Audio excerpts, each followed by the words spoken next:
Welcome to the Mark Attwood Show, Adventures in a Cosmic Suit. If you haven't realized that the world is under attack by tyrannical Satanists controlled by interdimensional reptilians and demons, then where have you been? You know, it's been going on for quite a while. Part of the struggle against this tyranny that we're currently facing worldwide is that a lot of us have had to become acquainted with how the legal system works and how what common law is and what natural law is. And I'm seeing it all over the world. I've had Peter from Claim Your Straw Man. I've had other people talking about private trusts. I had Smoke and Mirrors author Edward Fitzgerald on the other week talking about the Magna Carta and affidavits. And I think it's really important that we speed up this knowledge because it's down to us. We the people means it's not just a thing for America, it's the whole world. And in an interview I did recently, I was introduced to the work of a couple of guys in Canada who go by the handle of Hammerhead Garage. And I'm very pleased to say hello to you guys today. How's it going? Hey, folks. Good. How are you? Thanks for having us on, Mark. We appreciate it. It's my pleasure. Let's start with giving us a bit of background as to what you've been doing, because it was from a fellow Canadian that I found out about you, and then you got in touch, and here we are now, which is great. I love the way that works because this is how we spread the word, and it's important. There's a lot of Canadians watch my show that might not have heard of you, and there's, you know, this is the way this spreads the word. So, what have you been up to? What are you doing? How are you helping people? And are you optimistic about the future? You want to go ahead? I'll let Gordy take it, and then I'll chime in. Yeah. Well, given what's been going on the past 3 years, people haven't been able to sleep through their lives anymore and just continue going to work and going home and doing the regular. So because of all the stuff that's been going down, you've been having to look and pay attention. And as you start looking down the rabbit holes, all kinds of things start opening up. And the big thing that really hits us is the legal system and the policy enforcers that they call themselves policemen, and they're supposed to be there to protect us, and they're actually not there to protect us, and these kind of things. And we can see that. All of us around the world can attest to that, because they're allowing the criminals and the government to continue to do what they want while the people suffer. So how we met, I actually did run in the last provincial election in Nova Scotia, hopefully trying to make a difference for the people. And I was doing videos doing that. And that's how I met Sean. He saw my videos, and we kind of thought the same. So figured we'd get coffee, and then we become brothers. So then we come together with this common law court thing. And we're trying to take that across the country, basically teaching people that they have rights that they're not aware that they have. And the legal system is basically raping us and taking them all away from us. And we're trying to show them that, you know, you have them. They're inherent. So. Yeah, because that's the point, is it? The right. It's not about us reclaiming our rights. We've already got them. They're inherent. It's just that we've been kept in the dark about them, and then this fraudulent maritime law thing's been put on top that they then fraudulently get us to consent to, and then agree to represent our straw man via the birth certificate and everything else that goes on. And people are starting to wake up to this. So you're doing talks. You've got your YouTube channel. Have you got a website for this common law court in Canada? We haven't created that yet. We're in the process right now of writing our constitution and our declaration, and we're setting up the membership. And also, we're encouraging everybody to get their certificate of live birth, which I think Andre mentioned that on your program. It's basically the foundational document that doesn't have any fraud attached to it. It's the one with your parents' wedding signatures when you were at the hospital, the one that the government took and then mailed you back approximately 7 days later, the fraudulent birth certificate, which, as you guys know, is not the same document. It's completely different. One of them has your family name. Here in Canada, you go to Vital Statistics, which used to be attached to the hospital that you were born in, but now it's an external building. It's government run, and they have a certified true copy of that document. You pay a fee. I think mine was $45. I think Gordon's was around that. And in Gordy's case, he had it within 10 minutes of going in there. I had to get mine mailed from Prince Edward Island because that's where I was born. But they asked me why I wanted it. I told them it was to go overseas, for work overseas. So it wasn't an issue. That being said, we have a bunch of folks in New Brunswick that are having problems getting that document because the government is saying that they don't have it or they don't give it out. So right now we have 14 people that have freedom of information requests in with the government of New Brunswick to get an official answer as to where we go forward to get it. Are they actively trying to stop people getting this now? Is that what you're saying? Yeah, so that's the thing. And so when you talk to people and you explain to them that if the government's blocking you from accessing something, there's a reason for that. And obviously that's to keep the jig in play, right? They don't want people to realize and stuff. I had no issue when I went to Halifax. Like I said, it was 5 or 10 minutes. I told them I was traveling. There was no issue. And I tried to tell people at the time, like, you should go right away, because the more people that go, they're going to start waking up and they're going to start blocking it. So the premier in New Brunswick is actually the one responsible for blocking them from getting their copy at this point. But hopefully, by creating the private membership association, we're going to put a little bit more power behind these individuals. So now it's going to be an association with thousands of people behind them that's going to give them a little bit more weight, to maybe pressure them a little bit more to pass over that document. Yeah, because lawfully they can't keep it, right? Right. It's not their document. It's every bit your property.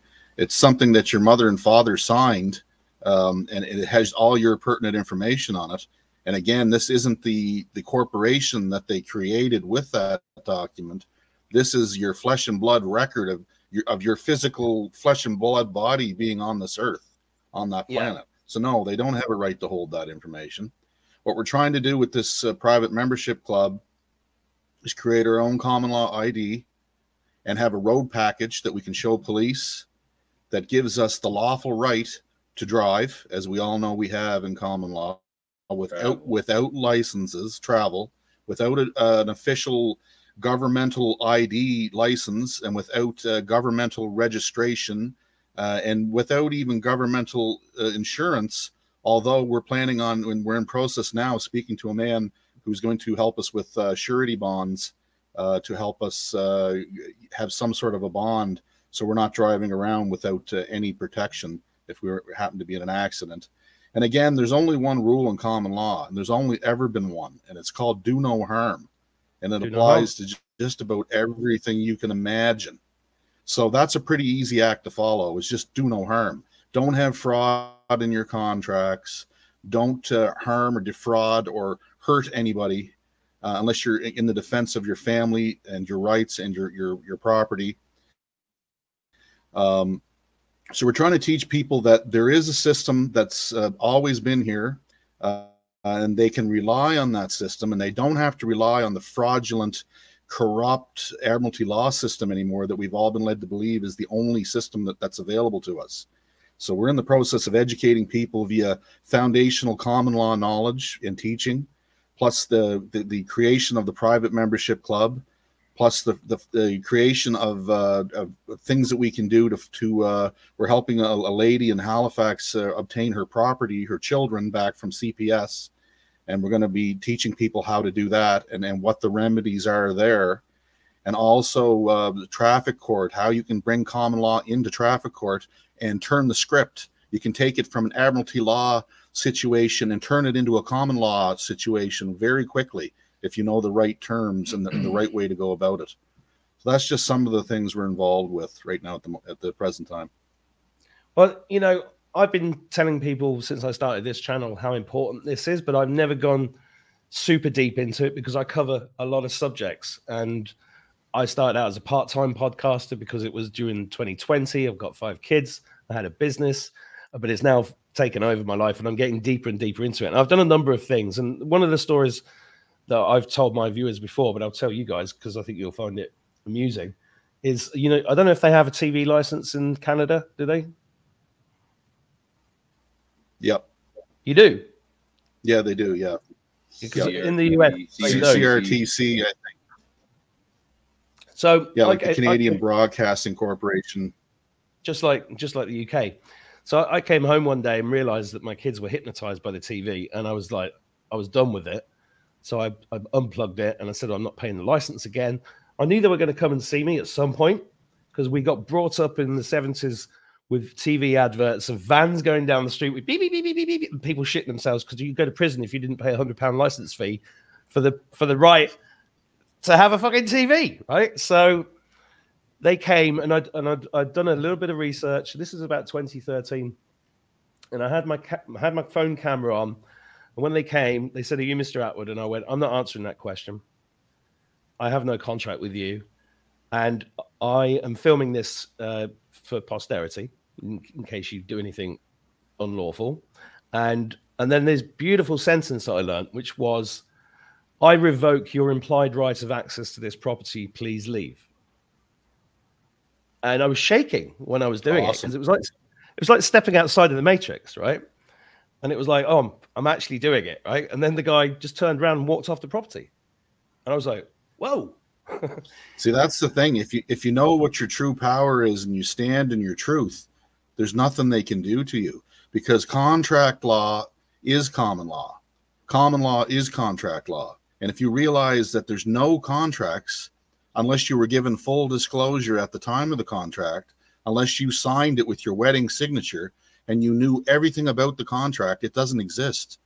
So therefore, if you don't have a contract with them, then they don't have anything at all other than your willingness to participate or to comply or to understand what they're doing. So the minute you figure that out, it's freeing. It's very freeing to know, right? The key is like yourself, you have to step through it. Sorry. People are scared. Yeah. People are scared like yourself when you were doing that, right? And so that's why we're trying to do what we're trying to do. And interestingly enough, another powerful piece of what we're doing is I actually have a traffic court coming up in April 5th. And that is going to be done under common law. And I'm sure they don't expect that to happen when I get there. But that's how it's going to be dealt with. So we're going to actually show people like the actual action of how this is done, and not being afraid. And you don't need to be afraid. You know, you just go in there, you know what you need to know, you do what you need to do, and it's that simple. They don't have any authority over them. The judge that's wearing that black robe is no different than you and I talking. They don't have any authority. And then they can't make any judgments because they don't have any jurisdiction over us. And when people go in there and they think this judge is above us, they always have this elitist idea and attitude, and these people aren't. Like you don't even have to refer to them as a judge. You can call them by their first name. Bill or Frank or Ed or George or whatever his first name is. That's what we're going to call them. Well, you should do. I mean, you should do research. You should do research on who the judge is before you go in, right? And because they've got LinkedIn profiles, they've got websites, they've got all sorts of stuff, and you find out most about them. There's so many things I want to talk about, and I want to talk about the court a bit further, but I want to tell you the rest of the story about the TV license because you'll like it. So the guy was sat outside in his van making phone calls, you know, finding out what to do, and he wasn't going anywhere. So I walked over to the van, and he put his window down, and he asked me the same questions again. Are you Mr. Attwood? And I said, I'm not answering that question. I said, but if I was, I would never pay this license because if you're asking me to break the law. And he said, how do you mean? I said, because this is for the BBC, and the BBC reported on Tower 7 collapsing 20 minutes before it actually fell on 9/11. Therefore, if I paid this license, I would be knowingly supporting an organization that was supporting terrorism, which would contravene subsection 16 of the 2006 Anti-Terrorism Act. And he just looked at me and he went, I'm not getting anything out of you, am I? I went, no, you're not. See you later. And he drove off. Well, one thing you can ask them, Mark, is if the cop comes to the window or policy enforcer, whoever it is, just simply say, is this a transaction for a securities interest? And if he says yes, then you say, well, I don't authorize that. You need my authorization to proceed with that. And if he says no, then you say, well, I really have no basis for talking to you right now. Have a good day and be on your way. And I guess what a lot of folks are doing now is they're presenting these policy enforcers with these Form 8300s. Are you familiar with that? It's basically remittance form for tax purposes for like a W-9 for the IRS and for other tax agencies. because a lot of these de facto policy enforcers are taking in scads of money, and it's not all getting reported properly. So apparently they're extremely afraid of these Form 8300s and these W9s. So that's something we may put in our road package to our membership so that they can have a copy of that to give to the policy enforcer. Have you written all of this stuff down? Is there any way of people? Yeah, for example, I did actually think about doing this about a year ago, just creating a handbook which says, in this situation, this is what you say. In that situation, that is what you say, and this is why you say it. Because people have to understand why they're saying this stuff, don't they? Well, they comprehend it. The problem comprehend. The problem is when you speak, you've really crippled yourself. You Yep. shouldn't speak at all. The biggest thing the easiest thing to do is that you're not answering questions. Yep. They have no authority. You know what I mean? That's it. Like, first off, you can say, you know, what is your emergency? How can I help you with your emergency? And that's because they got their lights on and sirens going when they're pulling you over or whatever. If there's nothing, if there's no emergency, then you just don't answer questions. That's it. That's all. See, the thing about the registration, probably the same in the UK and Ireland, but when you go and register your vehicle to the government, you've actually given them ownership of your vehicle. And now you're just an operator. So that's why they're allowed to tow your vehicle at their behest and all these kind of things. But once you deregister that and don't have their plates on your vehicle, if they're towing your vehicle, now that's actually theft. That constitutes as theft because they don't have any ownership rights to your vehicle, and you've shown them that. So now then you can charge them with that as well.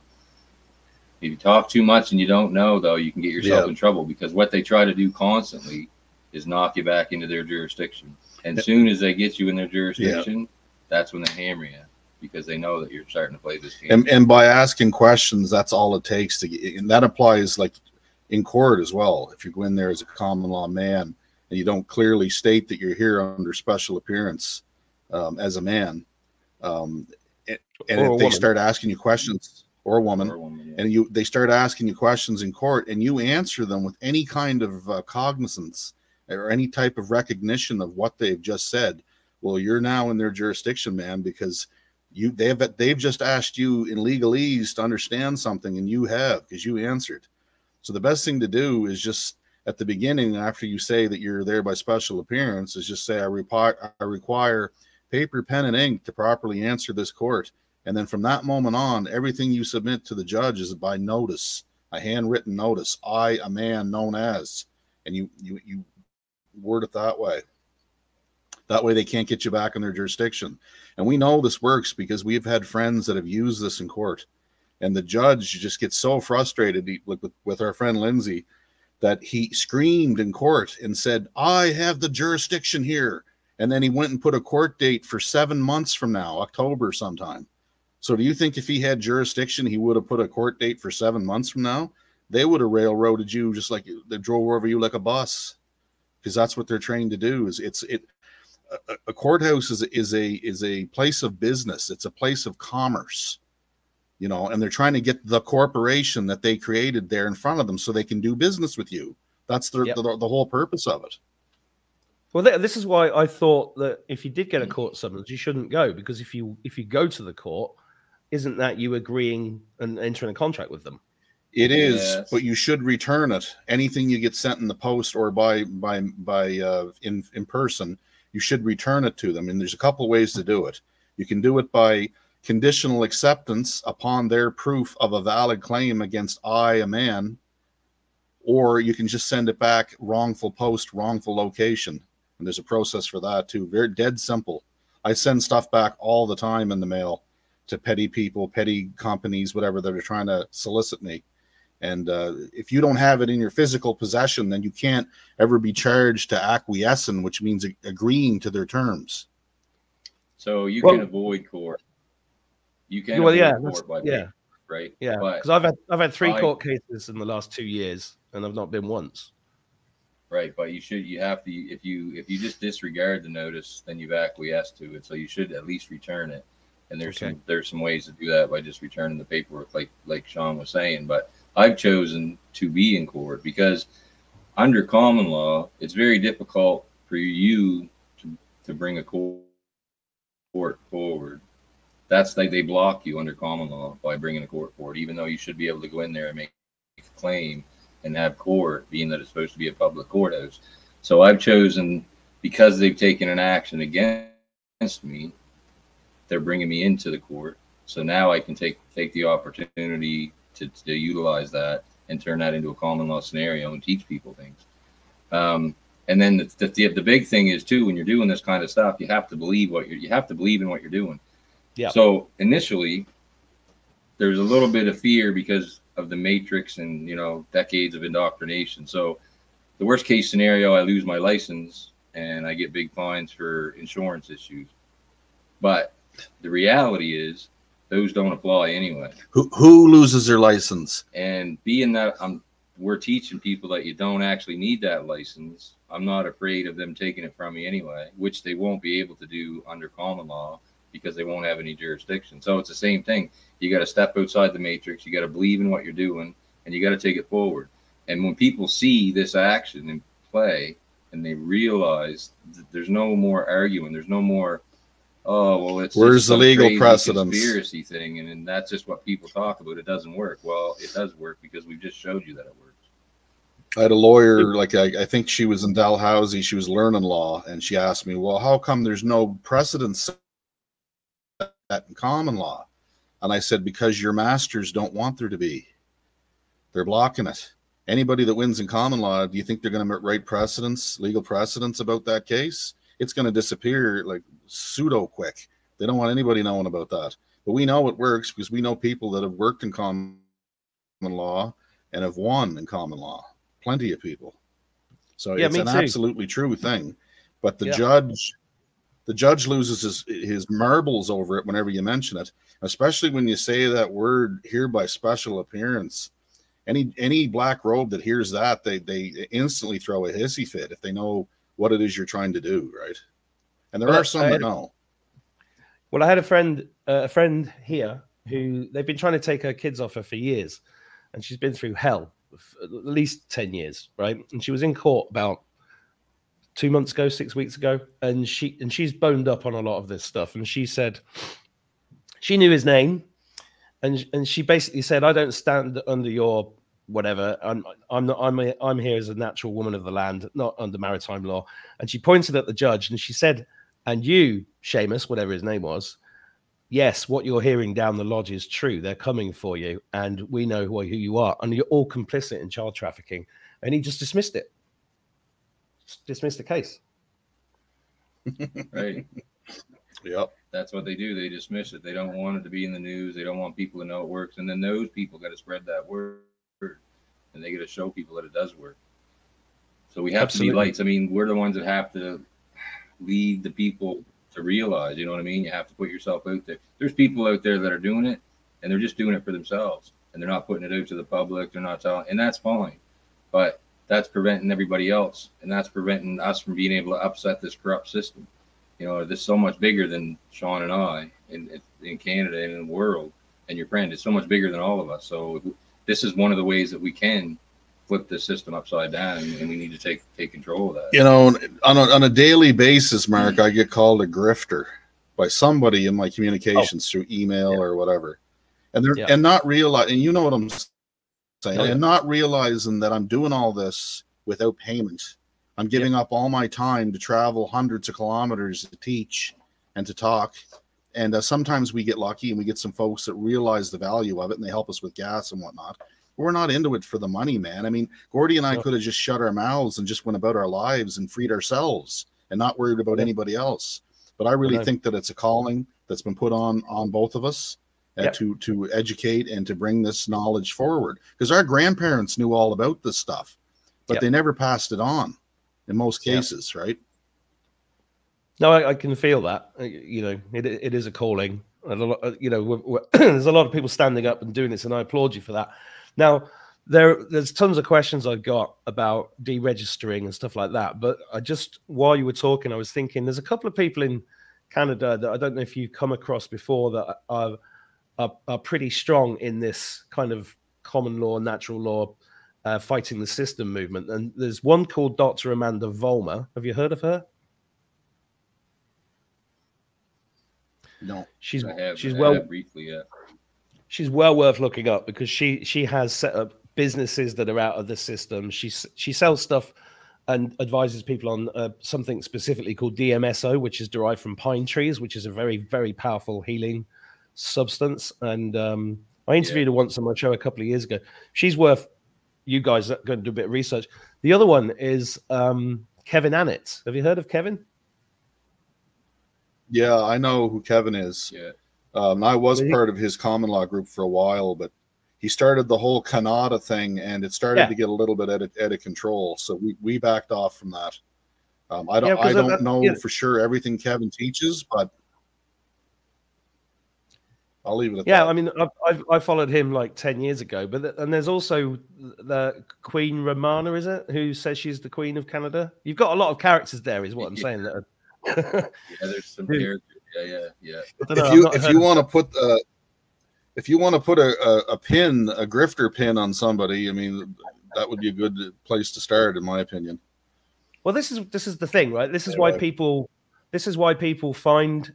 This is why people will say you're a grifter, I'm a grifter, blah blah. They'll say this because it's such an easy thing to muddy the waters. You know, when you're in the middle of, which is essentially a takeover of planet Earth, then they knew that people would stand up and fight against it. So they have to put infiltrators in, and they have to put fake people in, because then that breaks down the trust people have in other people. And then, but I actually think that's all part of God's plan, to be honest, because I think what is taught everybody is true intuition.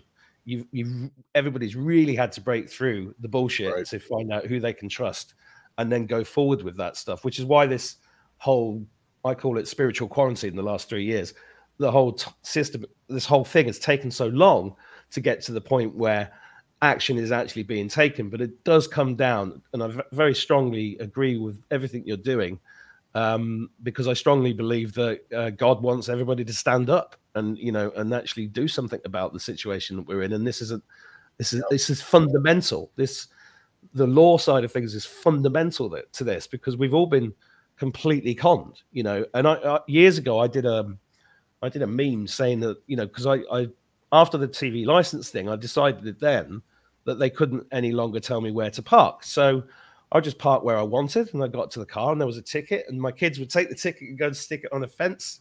And then we'd start getting the letters. And then I realized about the responding thing. So I'd respond to them saying, you know, I have no contract with you. This is blah, blah, blah. And we must have done that with 30 or 40 parking tickets. And then we moved country. But at the time, I was really quite enjoying that, because I was just stepping into my power. But I wanted to leave the UK because the UK was becoming like a surveillance state then, back in 2014. I mean, now they've got 15-minute cities popping up in Oxford and Bath, and it's like, and it's not long before it comes here to Ireland either. So it's just like fighting the tide. But it can be done if we stand in our power and get more knowledgeable. But when you're driving around Canada and you're doing talks with 20 people, 50 people, 100 people, it's a slow process, which is why I wanted to get you on this show. And anybody watching this that has a podcast, get these guys on, spread the word.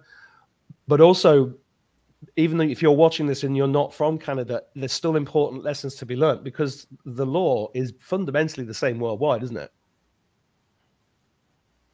Any Commonwealth state or province or country that has common law as one of their original laws, as one of their original systems.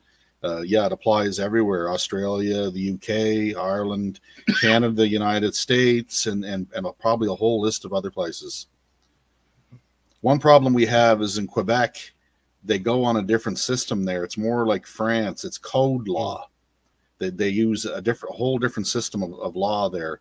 But there is a foundational usage of common law in Quebec when you go way back further into the records. So we're going to help everybody that wants our help, and we're hoping to build this into some enormousness. We'd like thousands of members in the CCC and people that are willing to stand up. And I'll give you an example. The person that we're speaking to about the bonds for driving or for traveling with your private automobile says that currently there's roughly 300 of those bonds out right now, including some in Ontario, Canada. And out of those 300, there was 15 vehicles seized. And I think out of the 15, there was a number of them, 7 of them that have been returned. So, I mean, where's the risk really? You know what I'm saying? Like, where is the real risk? What are you afraid of? You know, we're teaching people how to use common law, and not so they don't have to spend a bunch of money. I mean, it's just to get themselves freed from this corrupt system we're dealing with, right? Get out from under it. There's a lady in the UK that we were watching. She's been traveling for 25 plus years without any form of driver's license or insurance or even registration from the UK or anything. And she's been doing it basically the same way. She's got her automobile in a private trust. So that way they have no rights to it whatsoever. And as a matter of fact, they tried seizing her automobile. And in one circumstance, she had it back the same day and didn't even have to pay any impound fees. All she did is she went and she made the trust document. She made a little bit of official letterhead, wrote a letter and said, yeah, it's owned by this trust. Oh, and by the way, they want that vehicle by the end of the day, or else there's going to be an issue because it's theirs and they're claiming ownership of it. Yeah, well, I'm in the process of setting up a private trust and putting everything in, including the DNA of my children and myself and everything. The first thing I did, though, was I deregistered from the, and you probably know this better than me, there's like a website in America, I think it's called the NCC or something like that, where you deregister as a corporation. I'm familiar with the US one. But here in Nova Scotia, actually, this coming week, I'm going down to the RDMV, Department of Motor Vehicles. And there is a form. It's called a deregistration of automobile form that I'm going to be getting. And I'm going to videotape it. And I'm not going to turn the video on, but the sound will be on. And I'm going to grill them, ask them some questions about it. Because there's one section in there where they basically state, if you don't have registration from the province or corporation of Canada, that you have to destroy your automobile, right, and remove the VIN number and have it destroyed. So what gives them the authority to tell you what you can do with your own property, especially if it's not registered? There's no contract there. Exactly. But so deregistering things like this, so your process is you've got to get the wet signature of your birth, first thing, most important thing. Yeah. And then deregister things like driving license, car registration. Presumably, you go into then not paying your electricity bills or local taxes or national taxes. Do you go down those roads? That's up to the individual. That's up to the individual. We're going to deal more with the right to travel and CPS and small claims, how to put a proper common law claim in. And what courts to use and what corrupt court, I should say, to use, because there are still some that deal in claims. So we're going to go through that process. Whether or not someone pays their property tax or whatever, that's going to be entirely up to them if they want to adhere to those contracts or not. Some of us have opted out of that system completely, but we're not going to teach people and say, yeah, just start tomorrow and stop paying everything. Not at this juncture. I mean, we're just scratching the surface. This is just the beginning stages. First of all, we can really affect the policy enforcers financially by taking away all their power and authority. Like, for example, when you go into the maxims of law, and that all applies, if there's no victim, there's no crime. And that's one of the maxims of law. And these apply to the legal system as well. They use this, like this is their basis as well. So the trickery is, like, so you run a stop sign, no damage is done, you never hit no other car, there was no accident, you just missed it or what have you, and you get a ticket, but there's no victim. So what is a ticket for? Really? So it's just financial, they're just making money off the backs of people without their being aware.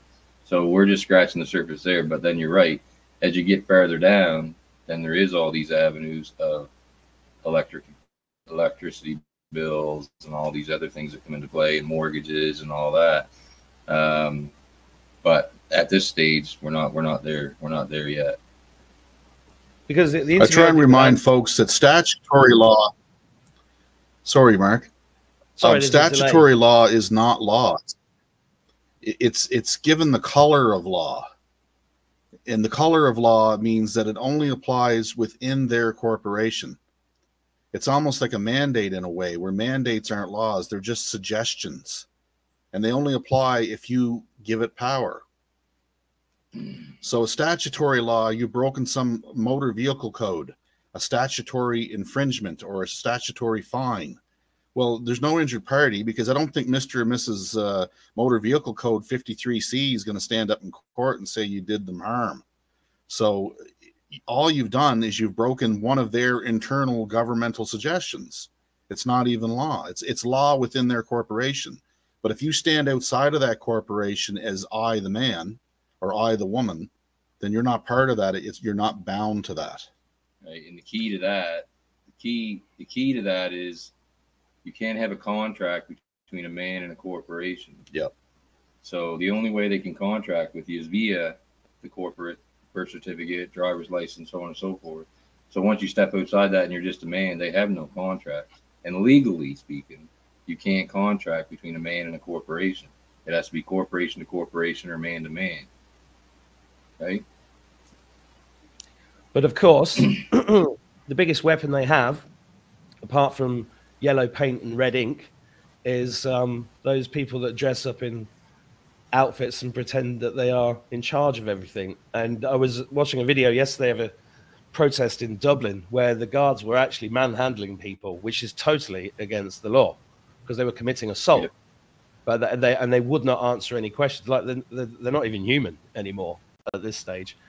How's the state of the police in Canada? We just had the same thing happen in Montreal yesterday. Yep. They started, there was a protest up there, and you see the vans and the police on the horses, the policy enforcers and the megaphones, and telling them that, you know, they're putting the public at harm. And, you know, so some of them are so cowardly, Mark, that they even cover their identification badge, their name. They cover it. Yeah, well, this guy wouldn't answer that question. There's a really great citizen journalist here called Philip Dwyer, who's making some great stuff at the moment, you know, getting all this stuff on record, right, over in Dublin especially, because there's a lot going on there. And he had this guard, and he said, what's your name? It's your legal obligation to tell me your name. And the guy just gave his number, and he just refused to give his name. And then a minute ago, he was pulling people around.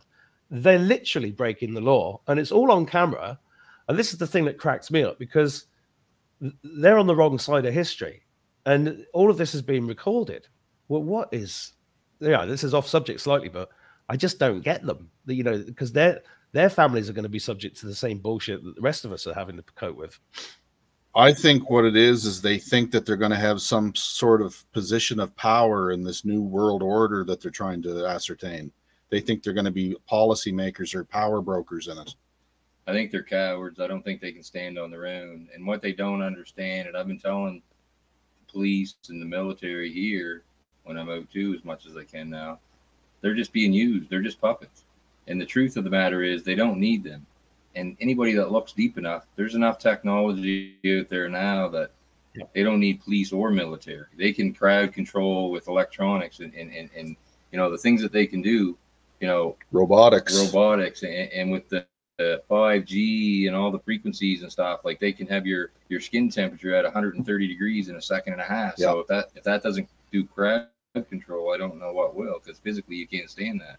So these people think that they're useful, but they're just being used, and just probably quicker than us. They're going to throw them under the bus when they have no use for them anymore, right? And they don't see that, and they gotta some point in time they gotta get into their soul and realize, you know, what side of this am I on? You know, where do I stand? Because it's going to affect them like it affects us. Well, that's precisely my point, and that's also why it's important people watch and share this and get involved as much as you can, because we have to get to a point where there's like a critical mass where it's really affecting their coffers, you know, or if, you know, on a consciousness level, because we can't just sit and let them carry on. We have to do something, right? Yeah. Well, I used to have dealings with these people years ago before I knew a lot about common law. And I got a letter one time, and it was very telling the way it was worded. And I pay attention to words because I think they're important, and especially the legal meanings of words. That's why I study Black's Law dictionaries and whatnot, and taken every legal form I could get my hands on to decipher it, the wording. But anyway, it said basically that this letter that you wrote us has no legal effect. And so I got thinking to myself, so they're looking for a letter of legal effect. put weight to your words or don't speak. So I got to figure out that my remedy at that time was to write an actual affidavit up with 36 points that they had to rebut with their own affidavit, each point signed by their wedding signature under their full commercial liability, which they're not able to do. As you know, a corporation is not able to give its full commercial liability. That would be insane for them to do that. So then when I started approaching things that way, putting weight to my words, that's when I started to notice that things were starting to change. But the other thing is like I told Gordy at the last rally, until we start holding these policy enforcers personally liable as a man or a woman for a trespass that they do against us, nothing will change until we do that. But the minute we do that, you're going to see it turned on its head. I really believe that. It'll be right upside down land at that point. Well, just to back that up, I had another incident for me was that I told the British government that I was not going to pay them any more taxes because they were spending it on killing babies and children in foreign lands in wars that I didn't support. And then they came after me, and then they sold it to debt recovery people. And then I just kicked the can down the road for a few years. And then I eventually thought I'm going to have to sort this out because they just kept coming and coming and coming, right? But lots of noise, lots of letters, I got a solicitor involved, ended up giving him thousands, even though I knew they were in the game, but I was just going through a divorce. I couldn't quite deal with it at the time. But once I got my head together, I was like, I've got to deal with this. So I ended up writing to the directors of the company that was chasing me for the money personally at their homes. And I sent them a big letter each, sent it to them. And I got an email back because I didn't put a physical address on it, saying, this sounds like something you downloaded off the internet. We'll see you in court. So then I went back with another one. And then a week later, the solicitor that I'd been using rang me and said, that's gone away. I was like, oh. So there you go. But so the you intimidation, knew that there was some truth. Yeah, they'll just refuse to accept what you're saying. They'll do anything to intimidate you. I'm explaining this for the viewers, not you guys. You know this.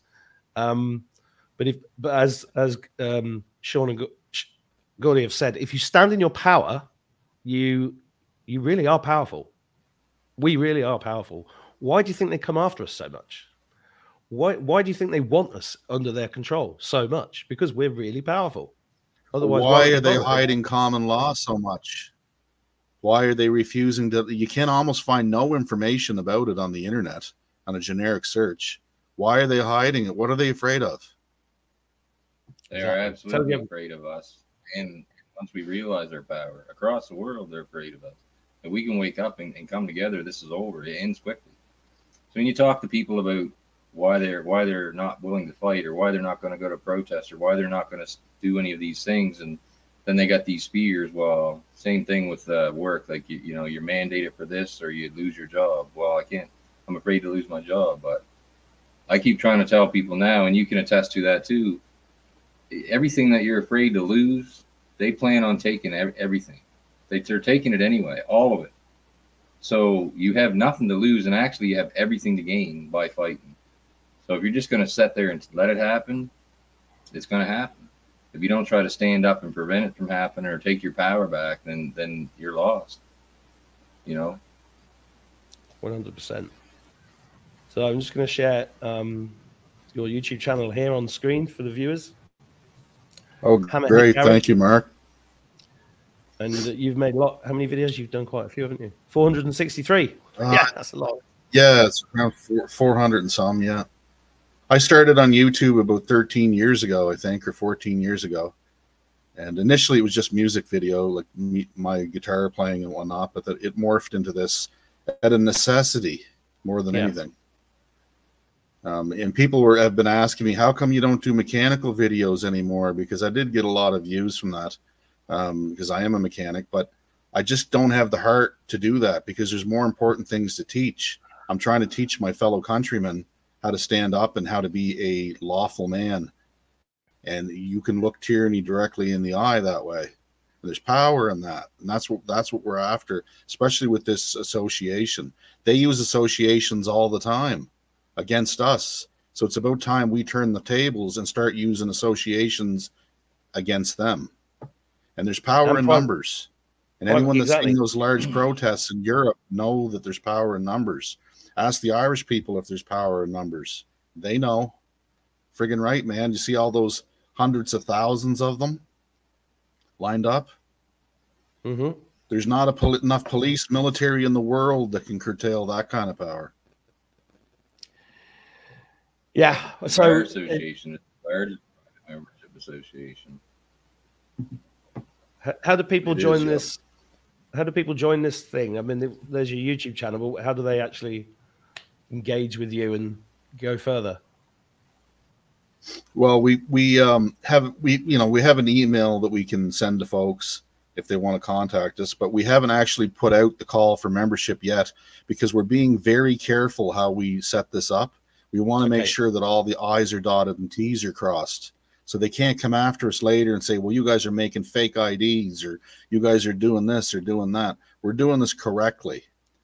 And we're going to have a trust. The minute you have membership money change hands, like say it's 30, I'm just going to say a number, $30 for a membership. The minute you have membership money change hands, it becomes a trust automatically. So we're working out a declaration, a constitution. There's going to be rules that people have to follow. And we're going to stand behind these folks and show them every step of the way how to use this. But we're also going to show people how it's used by doing it ourselves. So we're not just talking the talk, we're walking the walk. And like Gordy and I said, that's the important thing more than anything, is to show them how you can do it and not be afraid. Fantastic. So you guys watching, subscribe to the YouTube channel. When you've got this ready to go, come back on and we'll promote that and tell some more stories, because awesome. I think it's really good when people hear actual real life stuff. Like I've just shared a few with my own stuff, and you're talking about going to court. I mean, that's the key to this. It's people believing it, you know. And there are good people in the UK doing this. There's a woman called Stacey's World Rocks. I bumped into her accidentally. She's just been going around the country telling people to just unplug, stop paying this, stop paying that, and she's happy as a Larry in a mobile home, just driving around the country. There's Sovereign Pete in the UK. He's actually put a website together with loads of forms and information. You guys watching this, I'm telling you, go and have a look at these. There's my friend Peter, who's set up claimyourstrawman.com. So the more people that do get this information out in as many jurisdictions, the key to this is that there is strength in numbers, and it's a trickle at the moment, but that trickle is going to become a gush. And when it is a gush, like you said, Gordy, it's over. Yeah, it's on. So the private membership association idea, and like Sean was saying about doing it properly, we paid attention to a lot of people that have made mistakes in the past few years, and we're just trying to learn from their mistakes. So one thing in a traffic stop, the very first thing that they ask for is a driver's license.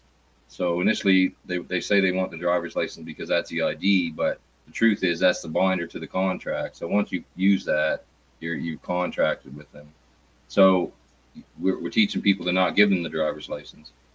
And then in Canada, at least, then sometimes the real bully, the real pushy guys they're going to charge you with failure to identify.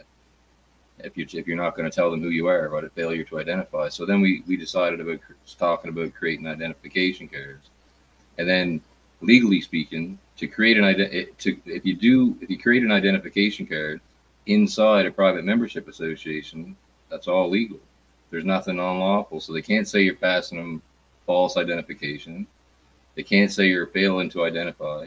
The actual identification card is going to be based on the live birth record that you're going to have in your vehicle package, proving that this is you. So these are the little intricacies that we're working all out before we launch everything and get it all going. So it's all about board, right? Same with the bonding. You don't need insurance to travel in your property on a public road. However, being that common law, you're personally responsible for all harm that you cause to another man or woman. If you don't have the financial wherewithal to pay for damages out of pocket, and you're traveling around knowing that, and you do cause harm, then you're going to cripple yourself.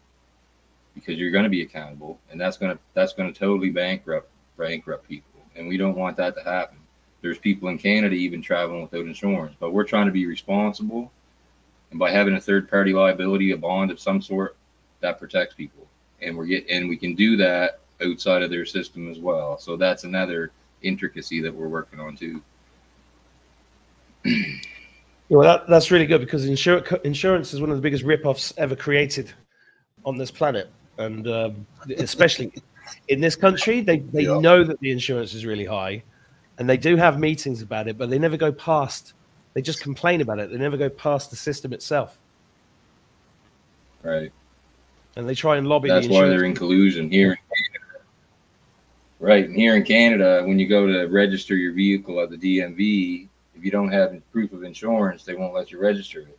But then when you go to the insurance company, if you don't have proof of registration, they won't let you have insurance. So they're all in collusion.